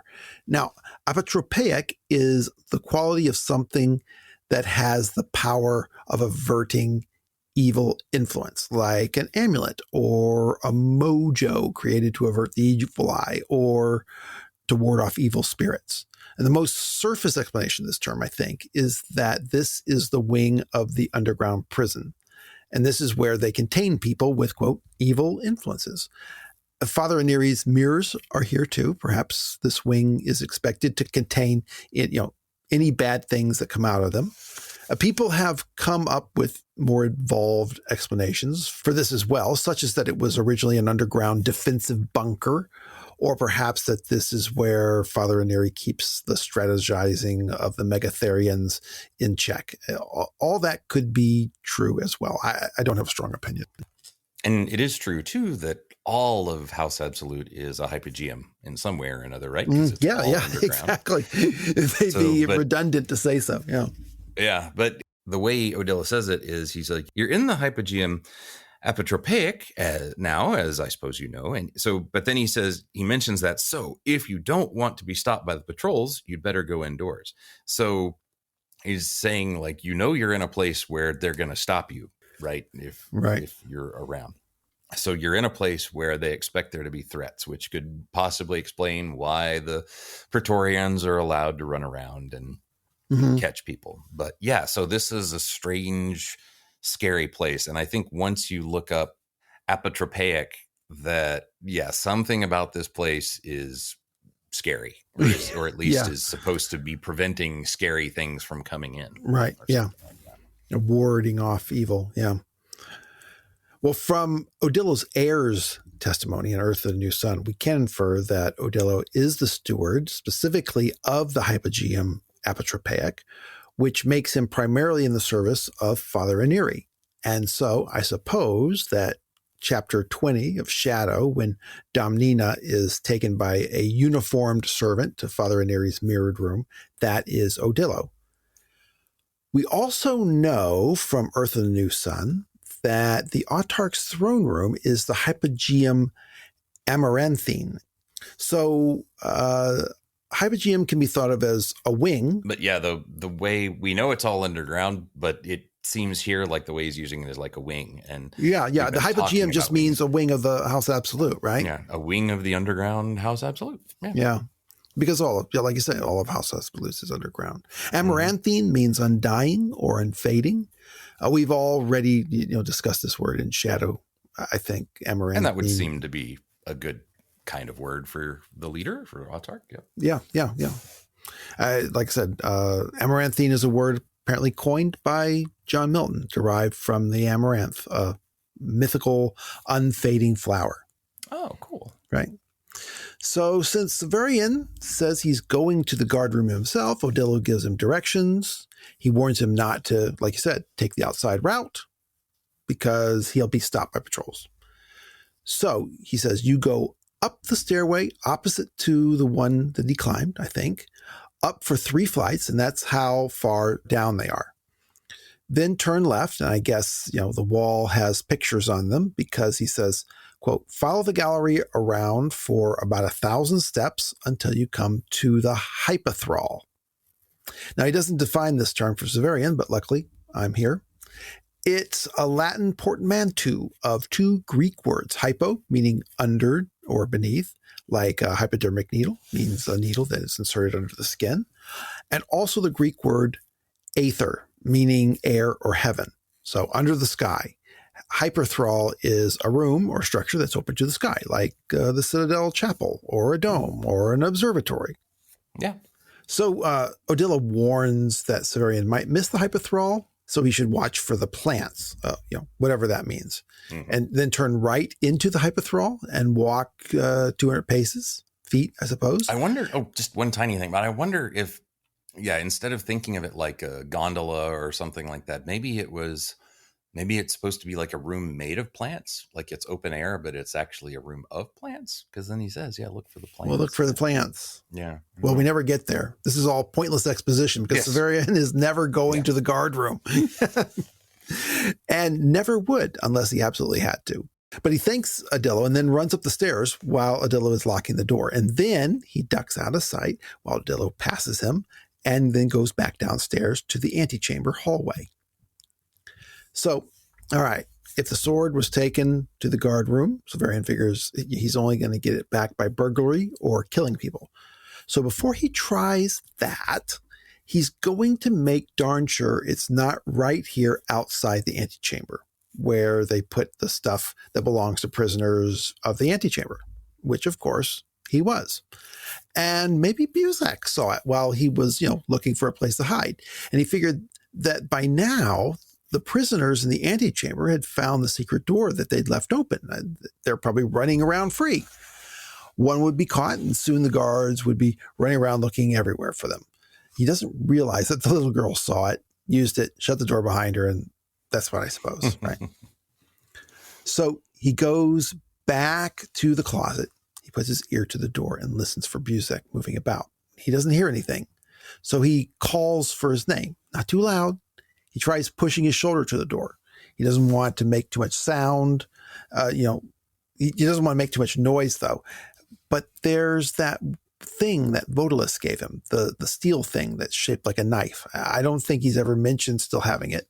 He wedges it into the crack of the door and splits the lock, as he says. Basically, he broke the door itself at the location of the lock. Unfortunately, Buzek is gone. Severian looks around and he finds a hole in one of the walls. Now, Severian doesn't know this from personal knowledge, but people say that in the walls of the House Absolute, there are white wolves, descended from the regular wolves of the nearby forests that dwell here. What do they live on? I suppose there's a whole ecosystem back there. Maybe Buzek was eaten by them. Who knows? Just because I can't remember, I'm checking, but does he talk about those wolves again at the end of Earth when there's the assassin? Does he mention? Oh, my flight from the white wolves in the secret house. Yeah, let's see. So the white wolves in Earth, we do find out that one of the things that the people in House Absolute do is they do hunt wolves. Right? Mm-hmm. They hunt the white wolves in the walls of the House Absolute. And also at some point, Severian has a memory of being chased by these wolves in the walls of the House Absolute. So there's a lot of stories about white wolves that don't come up here or anywhere, really. And all kinds of things happen in these corridors, because he does say, and also in that same chapter of Earth, when he's wandering around in the corridors, he says, or not the corridors of time, but the corridors of the secret house. He's like, how strange and yet how good it was to thread those narrow passages once more. Their suffocating constriction and padded ladder-like steps summoned up 1,000 memories of gambades and, I guess that's trysts. How you pronounce that? Gambades and trysts, coursing the white wolves, scourging the prisoners of the antechamber, re-encountering Oringa. I've forgotten who that was. Yeah, I think these are all Thekla's memories. Thekla's memories, yeah. So that's where, and I wonder there, though, the way it's phrased is it could be that they hunted the wolves in the walls. Yeah. Maybe coursing them there. Yeah, which is kind of cool. But I don't know what Odilo is doing. That doesn't really explain anything that Odilo is doing in the wall. No, I mean Buzek. Yeah. What Buzek is doing in the walls, or how he knew about them, if he knew about them at all, don't know. Yeah. Well, But that is an interesting possibility that Buzek actually did know about the walls and the wolves and immediately, or at least he knew about the secret, the second house, and knew to run to that. How to escape. Yeah. Which, if so, who the hell is he? I should. Yeah. Who knows how he got into the I assumed he picked the lock, but now you're right. He could have just been traversing through the walls. The point is that Buzek, disappeared into the walls of House Absolute, and that's the last we know of him. The last Severian knows of him, and as far as I can tell, he came from nowhere and disappeared into nowhere, and maybe we'll figure him out in the next 4 years or so. Severian stipulates that, quote, that night he didn't seek to follow him. That might be something or nothing. Take your pick. The point is, Severian leaves the closet. He shuts the door and he tries to make the broken lock look unnoticeable as he can. And then he notices something. We have the stairs on either side and the antechamber door in the middle and another door across from it. It seems to him that there's a symmetry to the architecture of this corridor. Now, Severian is thinking, this is Father Iniri's hypogeum, his underground wing. Father Iniri is all about his mirrors. Maybe this is his hypogeum because, at least a little bit, because the hallways have this mirror image quality. So if there's a closet here, there should be a closet on the other side. And of course, this chapter is called Closets. And as we know, a lot of times what's important about the title doesn't show up really in the chapter itself, but at the very end or the very beginning of the next chapter, right? Yeah. And Craig, consequently, this story breaks off because this is the end of this chapter. It breaks off in a very weird place. Right. I don't think it makes any sense. Actually, I think it does make sense in a sneaky Wolfe way. I think Wolfe is that his only purpose in breaking it off here is to occlude something. So I suggest that we push on to the next chapter and finish this leg of the story. I think that's fair. But first, I want to stop for just a second, because if you do stop here, you stop with that reminder that Inire likes mirrors, and here's this strange symmetry to this part of the building. And like you said, that's just a weird thing. And like I had said before, it seems like this is a lot of overdone explanation of how Severian is like, and then I found the right closet that had my sword in it. Yeah. Right? Like it just seems like we're talking way too much about little details, just like those people who irritate me too much, who try to deal with the tiny minutia of how to get from point A to point B when the whole point is something else altogether. But Right. whatever. Yeah. Yeah. So what else could it be? Well, we do have a situation here where Severian has stared possibly face to face with someone who we know nothing about. And I don't want to go too far with this, but it is possible that maybe this strange, weird Buzek, who we're told absolutely nothing about, and who our attention is brought to him, even though we don't even know why or what he's doing with Heather, who's already weird enough. But we're in this thing all about symmetry. We're in this chapter that starts off with Severian talking about how alone he feels, but maybe he needs a reflection somewhere. So I don't know if this deserves Curiositas Earthus music, but Play it. Hold it. Let me get on my little organ. Curiositas Earthus. But is there some suggestion that Buzek is some kind of version of Severian who's been hanging out with Heather for a long time? Maybe some alternate world Severian. Doesn't talk about looking like him at all. I don't know. Like I said, I don't believe it. But that's one thing I think you could point to be like, well, Buzek is so weird. He's got to mean something. But when you have this chapter that really emphasizes Severian was alone, and I was defined by the other people I was with, and it's all about symmetry and mirrors. He's looking in mirrors. Yeah. The one big thing here about this chapter that is, of course, a big confusion is Severian seeing this other weird guy. And he's coming the only one eye who to eye sees with him, right? Yep. He's crouching down. Severian's coming up the ladder, right? They're probably at eye level. Or he's at intense supplication, right? Like he's bowing down to him. What if he really was bowing down to Severian, bowing down to the new sun, because he knows what he is, right? I mean, Heather seems to be in awe of Severian. Maybe this guy knows too.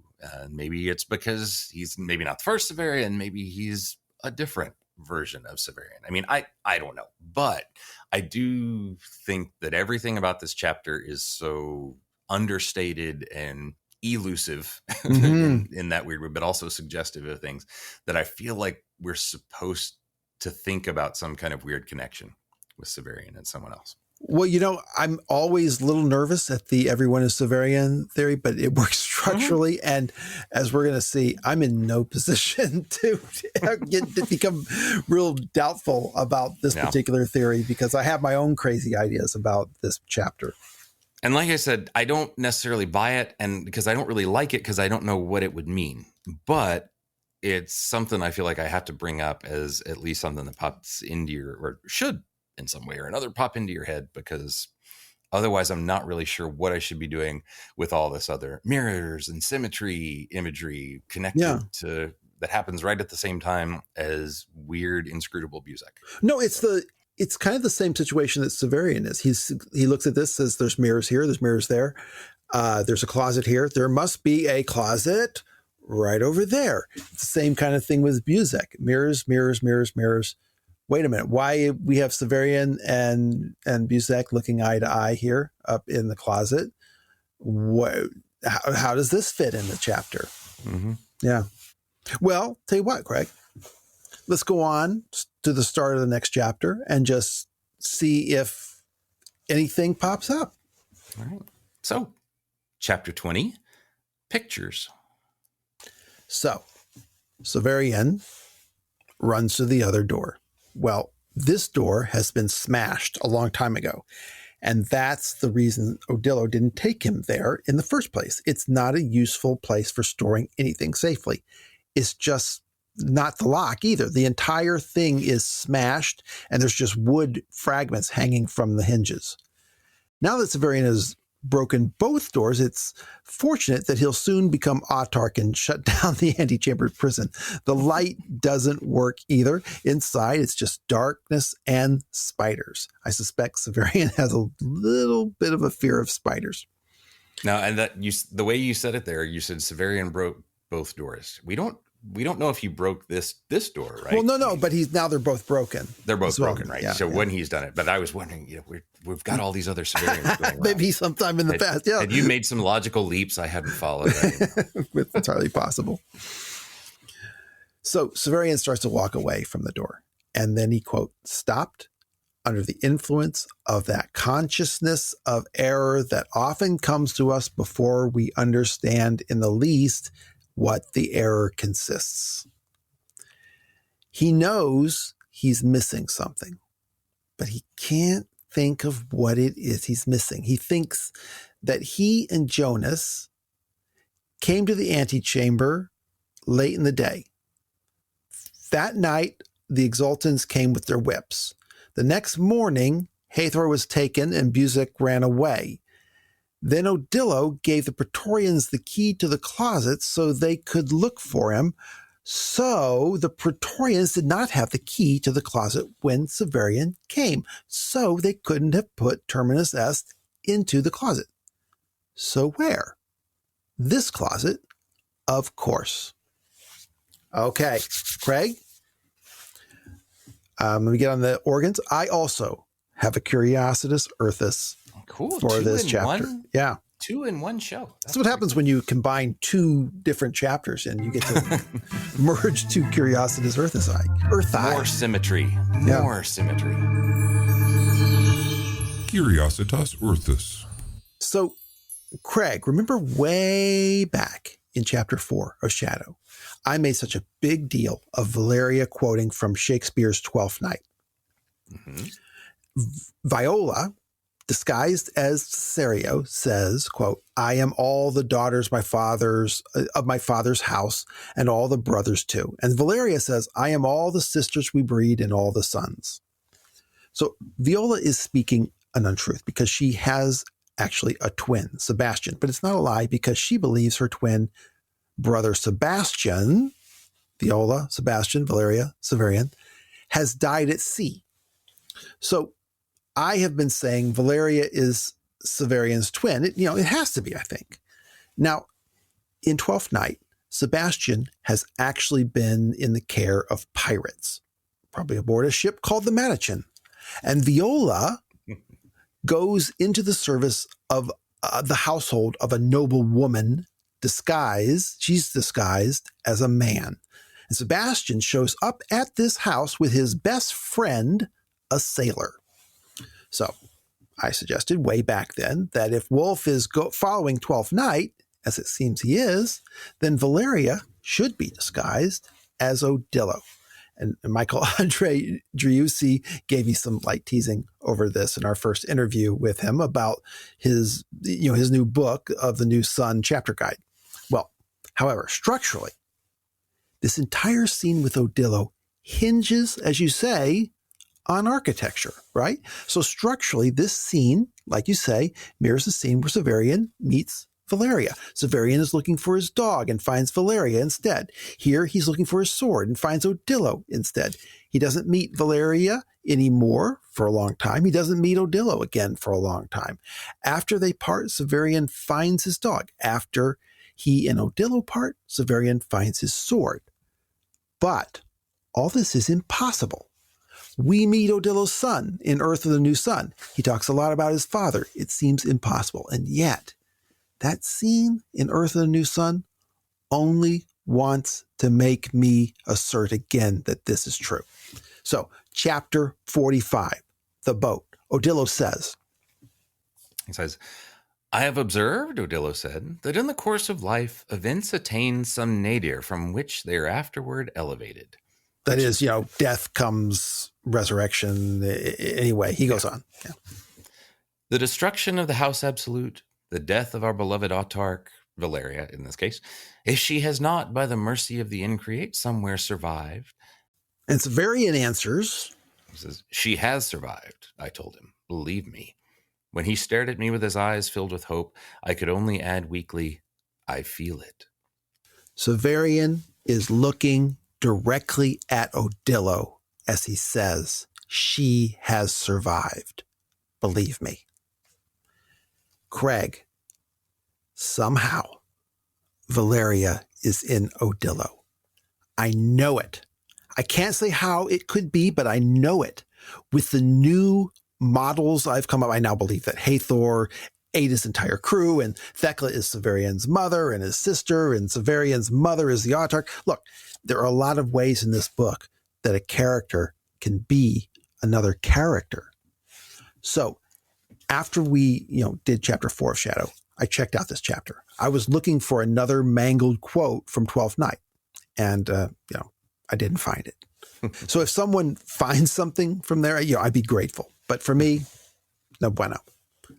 However, I did find this paragraph coming up right now at the end. Severian sees the door to the other closet has been long broken. He turns away and then he thinks the Praetorians didn't have the key to the other closet the night he and Jonas arrived at the antechamber. So Severian writes, I went back to the closet with the broken door again.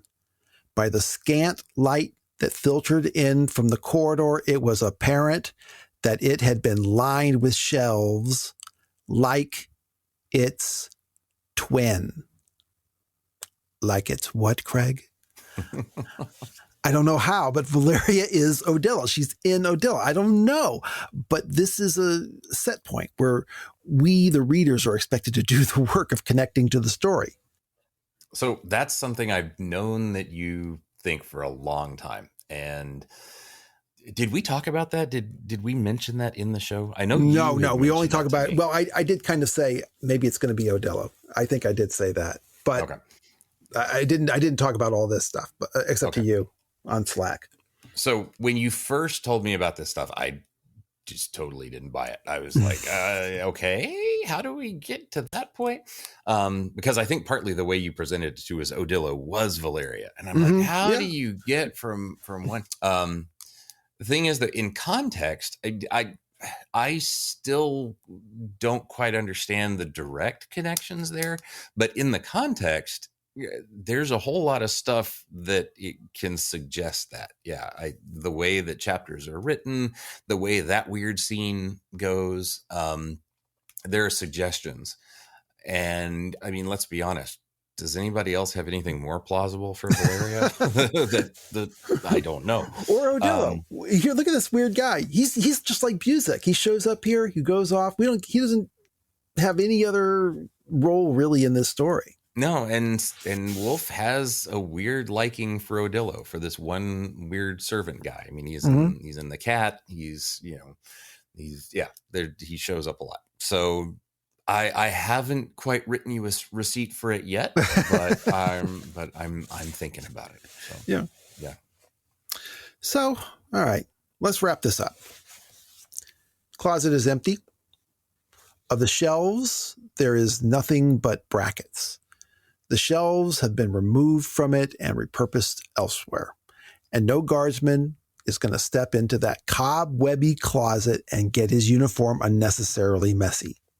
So he puts himself in the place of that guard and he pokes only his head into the door and reaches around the door jamb to the wall next to the door, a place completely hidden from view and in darkness. And yes, there it is. With an indescribable mingling of triumph and familiarity, felt my hand close upon the beloved hilt. I was a whole man again, or rather more than a man, a journeyman of the guild. There in the corridor, I verified that my letter from Palamon to the ruler of Thrax remained in the pocket of the sheath, then drew the shining blade, wiped it, oiled it, and wiped it again, testing its edge with finger and thumb as I walked along. Now let the hunter in the dark appear. He actually stops to oil the thing. It's like, Oh, yeah. yeah. He's He doesn't always walk doing- away. Yeah. Well, I don't even know where to go with that. That's exhausting. Yeah, we've thrown a lot of weird things out here for a chapter with that just is kind of like, where's my sword? How do I get to it? Walking up and down stairs. But there's a lot of things suggested. Like the less that happens, sometimes the more we might be wanting to make things happen. But nonetheless, there's a lot here in this chapter that's suggested. So, but we'll do the rest of pictures later because there's plenty more to come up with in the rest of this. Oh yeah. Chapter. We're not done. That we should save.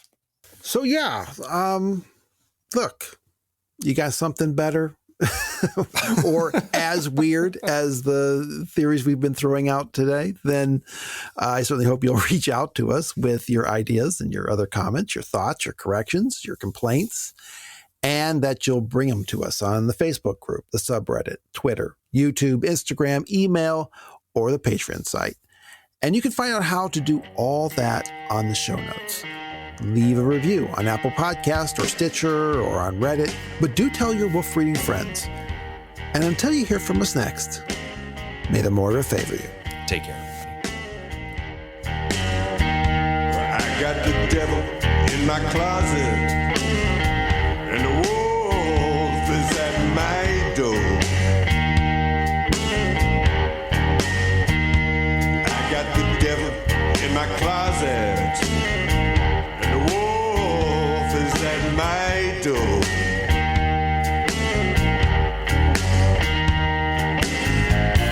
What's a man to do when you can't trust your woman no more?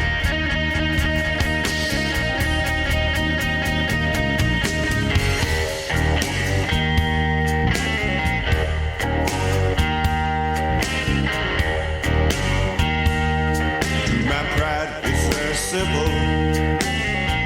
I'll just pack and walk right out.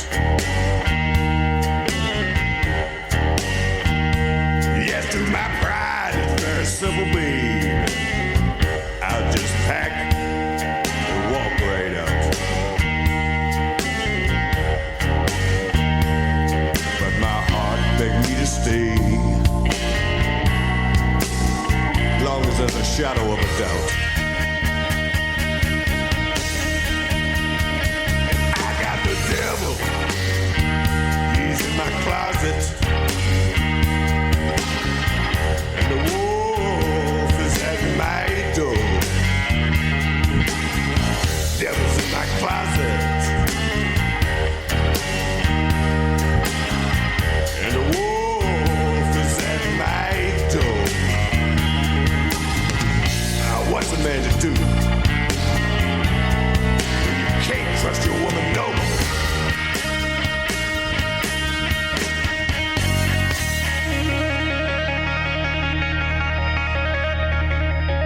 So I went along with the strange, implausible theorizing this time. Yeah, you really did. That is really good. James is like, you're learning. I'm so proud of you. So proud. And now he's a man. Take care, everybody. Are you like, what are you doing? Cracking walnuts or something over there? Oh, sorry. I'm playing with a pen and I'm not even thinking because sorry. And because I've got this new headset that I literally cannot hear anything around me. So I'm making noise and not doing it. Hopefully I wasn't doing that while I was talking. Yes, you were, but that's okay. Okay. All right, let's stop this. Yeah. And now it's like, nobody's paying attention. So that's. Uh-oh. That's my did you hear that? That's my dog. He's freaking out. And he's probably going to have to take a beating. So hang on. I should have said that. I should have done it this way. I can't believe I did it this way. Okay, let me try this again. Get rid of that. That's fine. Mark it off. What I write is better. He will untie his strength with Abias, whose kingdom is in the warm waters. He will unite. He will unite his strength with... From Tolkien's letters. What'd you find? He said, Tolkien wrote, I did begin a story placed about 100 years after the downfall, but it proved both sinister and depressing. Since we're dealing with men, it's inevitable that we would be concerned with the most regrettable feature of their nature, their quick satiety with good, so that the people of Gondor in times of peace, justice, and prosperity would become discontented and restless, while the dynasts descended from Aragorn would become just kings and governors, like Denethor, or worse. And I found that even so early, there was an outcrop of revolutionary plots about a center of a secret satanistic religion, while Gondorian boys were playing at being orcs and going around doing damage. I also like how he always writes about his own stories as I discovered. Yeah. But I found really that. You guess what they did? He talks about that all the time. I loved when I was reading the drafts of Lord of the Rings. I loved how Christopher Tolkien would put in snippets from the letters too, where you'd have the plot there, and sometimes like a draft really would stop like right after a character was introduced, and right. Tolkien would later come back and be like, I was so amazed when this character just appeared. Yeah, he says about Aragorn, right? I had no idea when they encountered him in the end who he was. Strider. Yeah, I actually liked Strider the Hobbit, like when he was going to be just another Hobbit. I thought it was kind of cool. But yeah, that's interesting. I'd forgotten that he said he was going to try and write later stories. And that's sort of more the historian, because you're like, well, isn't the story over at that point? And he's like, well, not for him. He's still writing the Silmarillion. I know. Did you ever read the one thing he was working on at the end of his life? He wanted to completely rewrite The Hobbit in the same style as Lord of the Rings, and he got about 3 or 4 chapters in, but it was completely got rid of the sort of kids book atmosphere. Yeah, and it was disappointing. Like, I didn't like it at all, but I thought it was interesting that he was going to do that. And I was really curious what he'd do with some of the other sections that just didn't seem like they'd work if you weren't reading a fairy tale. You just got to let it go at some point. But I mean, he did put a little bit of that when he changed the, Bilbo's meeting with Gollum, right? With Gollum. Yeah. I mean, it's a great scene, the whole thing with Gollum being so angry and Oh yeah. It's good. I took a whole class on versions of The Hobbit one time. Have I ever shown you that online university? Yeah, you did. Yeah, you did. I audited a class that they did one time. It was so cool to read like a bunch of the kids' books that Tolkien had probably read at the time and go through all the drafts and everything. Yeah. Cool. Yeah. I mean, his encounter with Gollum in the rewritten version and with the conversation with Smaug, those are definitely the best parts. And those aren't, light kitty kind of stuff. Yeah. But no, it definitely is weird. Like, just like when Peter Jackson added all the stuff, like in all the sort of weird, the people in Lake Town and all the sort of selfishness. Yeah. It dirties up with such a beautiful little fairy tale book. Yeah. Don't like that stuff. It was fun to see. I liked it. It fit the Lord of the Rings world pretty well. I just didn't. Yeah, but it's hard to even recognize the elves that you encounter in The Hobbit as the ones you encounter in Lord of the Rings. Oh, right? Yeah. Like even in the Rankin Bass movie, like the way that they draw the elves are like these Tarzan looking things where they're like just wearing leaves and stuff like that. I mean, they're nothing like, they're nothing like the high elves. And Bilbo, part of his escape plan is he gets them drunk, and they're just very unelf-like. Unelf-like, They're well beyond regular humans or hobbits when you meet them in Lord of the Rings. Although, I mean, there's a little bit of that when he comes to the last homely house, right? Yeah, but you still get Elrond, but it is funny. Yeah, he's a half elf, right? True. Doesn't count. But in The Hobbit, there's almost this sense that his nobility is more from his man side than his elf side. Yeah. Although he did give him, like, he did have the names, like he did even in the first draft. He did give the King of the Elves the name.